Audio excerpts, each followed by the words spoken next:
सुप्रभात बच्चों। आज है हमारा पार्ट 3 मेरा नया बचपन।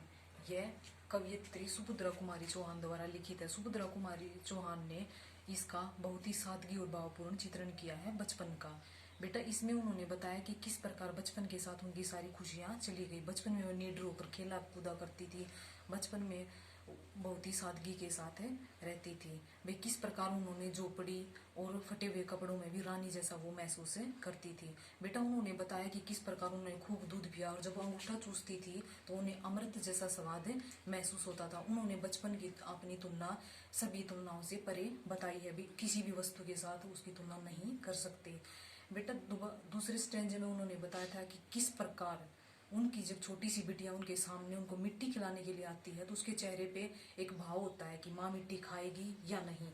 वो हर्ष और भय का भाव है जिसको देखते हुए सुभद्रा कुमारी चौहान को बड़ी खुशी होती है। उनको देख के उन्हें ऐसा लगता है कि उनका बचपन फिर से लौट आया है। उन्होंने अपने बचपन का विवरण किया है अपनी बेटी के साथ है। उन्होंने बेटी में अपना बचपन देखा है। अब हम इसके शब्दार्थ करेंगे बच्चों। अब शब्दार्थ है बेटा निर्भय। निर्भय क्या होता है? बह रहित। क्या होता है बच्चों? बह रहित, जिसका किसी को बह न हो। दूसरा है स्वच्छंद। स्वच्छंद क्या होता है? स्वतंत्रता, बिना किसी बंधन के कोई कार्य करना। नेक्स्ट है बेटा अतुलित। अतुलित क्या होता है? तुलना से परे, जैसे बचपन की किसी से भी तुलना नहीं की जा सकती। अब है बेटा सुधा। सुधा क्या होता है? अमृत। अमृत, जैसे अंगूठे चूसने में कवियत्री को जो आनंद आता था वो उन्होंने किसी भी अमृत से कम नहीं बताया है। आगे है बेटा पुलक। उत्सुकता से, जैसे उसकी बिटिया उसको मिट्टी खिलाने की आ रही थी तो वो बहुत ही उत्सुक थी। उसके बॉडी लैंग्वेज से ऐसा लग रहा था। फिर है बच्चे कौतूहल, हर्ष, भय। उसकी बेटी जब उसको मिट्टी खिलाने के लिए आई थी तो उसमें हर्ष और भय कि माँ मिट्टी खाएगी या नहीं, दोनों भावनाएं उसके चेहरे पर दिखाई दे रही थी। आह्लाद है। आह्लाद होता है बच्चों प्रसन्नता से। वो अपनी जब छोटी सी बिटिया अपनी माँ को मिट्टी खिलाने आई थी तो उसके चेहरे पर बहुत ही प्रसन्नता का भाव दिखाई दे रहा था। नेक्स्ट है बेटा प्रफुल्लित। प्रफुल्लित होता है खुश होना। विकित, वो अपनी जब उस छोटी सी बिटिया को कवयित्री सुभद्रा कुमारी चौहान ने देखा तो वो प्रसन्न हुई, जिसके लिए आह्लाद का प्रयोग किया गया। नेक्स्ट है बेटा मंजुल। मंजुल होता है सुंदर। जब कवयित्री ने अपनी बेटी के चेहरे पर एक सुंदरता का भाव देखा। सुंदरता मीन्स बच्चे बचपन की, उसका हर्ष और भय से उसका चेहरा इतना सुंदर लग रहा था।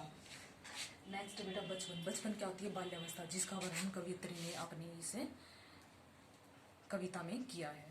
बेटा इस कविता के अंदर हमने कविता परिचय, सरलार्थ, शब्दार्थ, प्रश्न उत्तर दिया, इसलिए आखिर तक इसको जरूर देखें। अब हम शब्दार्थ के बाद क्या करने जा रहे हैं? प्रश्न उत्तर। वैसे तो इसमें प्रश्न उत्तर बहुत अधिक है जो आपको इसी के अंदर मिल जाएंगे लास्ट में। अब हम कुछ प्रश्नों के देखते हैं भाई कैसे उनको करना है। अब देखो पहला प्रश्न है बेटा कवयित्री में नवजीवन का संचार कैसे हुआ? नवजीवन का संचार। नवजीवन का संचार कवयित्री में तब होता है जब उनकी बिटिया रानी में वो अपने बचपन को देखती है। जब वो मिट्टी खिलाने उसको आती है तो उसमें एक नवजीवन का संचार होता है, क्योंकि उनकी बेटी में उन्होंने किसको देखा? अपने बचपन को। अब नेक्स्ट बेटा कविता के मनपसंद अंश का सचित्र प्रस्तुत कीजिए। कविता का मनपसंद अंश कौन सा है? जब उनकी माँ उनकी बेटी कवयित्री जी को मिट्टी खिला रही थी। अब उसको हमने क्या करना है? सचित्र प्रस्तुत करना है। अब नेक्स्ट बेटा अपने बचपन से जुड़ा कोई अनुभव या अन्य कोई साहित्यांश।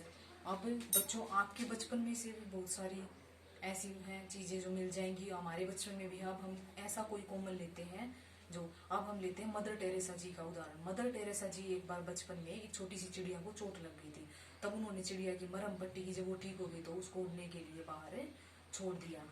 अब उड़ने उसकी माँ को ये चीजें देखकर बहुत ही आश्चर्य हुआ और वो खुश भी हुई उसके मासूम से चेहरे को देख के। अब नेक्स्ट बेटा कवयित्री को बार बार किसकी याद आती है? यहाँ पे कवयित्री को बार बार अपने बचपन की याद आती है। और क्यों? क्योंकि वो अब यौवन अवस्था में जा चुकी है और बार बार अपने बचपन को याद कर रही है।